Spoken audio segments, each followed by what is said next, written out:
আপনার ঘরে যদি পাউরুটি আর আলু থাকে তাহলে আপনি বানিয়ে ফেলতে পারেন একটি মজাদার নাস্তা যা একবার খেলে এর স্বাদ মনে থাকবে সব সময়। তো চলুন আপনাদেরকে এই মজার রেসিপিটি শিখিয়ে দিচ্ছি।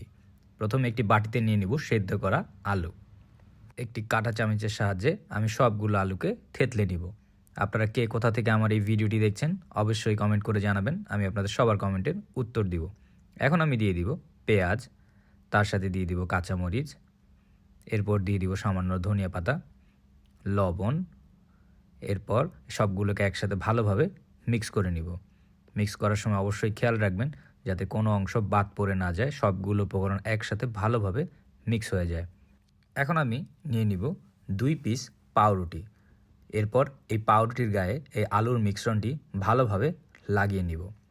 খেয়াল করবেন যাতে পাউরুটির কোনো অংশ বাদ পড়ে না যায়, সবগুলো জায়গায় এই আলুর মিশ্রণটি ভালোভাবে লাগিয়ে নিতে হবে। এখন আমি এই পাউরুটিগুলোকে একটি ছুরির সাহায্যে কেটে নিব। লম্বালম্বি করে আমি এই রুটিগুলোকে কেটে নিব। আপনারা এই রেসিপিটি চায়ের সাথে বা মেহমান আসলে বানিয়ে দিতে পারেন। খুবই মজাদার এবং সুস্বাদু রেসিপি। এখন একটি বাটিতে আমি নিয়ে নিব বেসন, তার সাথে দিয়ে দিব ধনিয়া পাতা, সামান্য লবণ, এরপর আদা, রসুন, গুঁড়ামরিচ, সামান্য হলুদ, তারপর পরিমাণ মতো পানি। এরপর আমরা এই সবগুলোকে একসাথে ভালোভাবে মিক্স করে নিব। মিক্স করে আমরা একটি মিশ্রণ তৈরি করব। এই মিশ্রণটি একটু পাতলা হতে হবে যাতে আমরা আমাদের রুটি এর ভিতরে ভিজিয়ে নিয়ে আসতে পারি। অনেক বেশি ঘন যাতে না হয়ে যায়, একটি পাতলা মিশ্রণ হবে। তো দেখতেই পাচ্ছেন মিশ্রণের ঘনত্বটা এরকম হবে। এর ভিতরে আমাদের রুটিটি ভালোভাবে ডুবিয়ে নিয়ে আসব।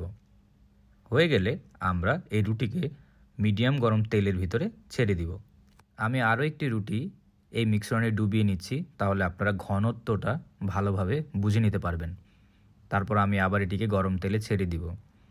আমরা সবগুলোকে গরম তেলে ছেড়ে দিয়ে কিছুক্ষণ এক পাশ ভেজে নিব।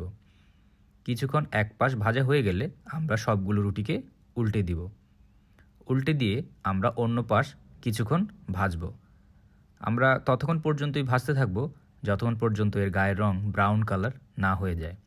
হয়ে গেলে বুঝতে হবে আমাদের এই নাস্তা তৈরি হয়ে গেছে। তো এখন এগুলোকে আমাদের তুলে ফেলতে হবে। তো দেখতেই পাচ্ছেন খুব সহজে আপনারা চাইলে ঘরে রুটি আর আলু দিয়ে এরকম একটি মজার নাস্তা তৈরি করে ফেলতে পারেন। এই নাস্তাটি বড় এবং বাচ্চারা সবাই খুব পছন্দ করবে। এরকম মজার মজার রেসিপি পেতে টোস্টেড বাংলা পেজকে অবশ্যই ফলো করবেন। ভিডিওটি ভালো লাগলে একটি লাইক অ্যান্ড শেয়ার করতে ভুলবেন না। সবাই ভালো থাকবেন আর সুস্থ থাকবেন। এরকম মজার মজার নাস্তার রেসিপি অবশ্যই ঘরে তৈরি করে খাবেন।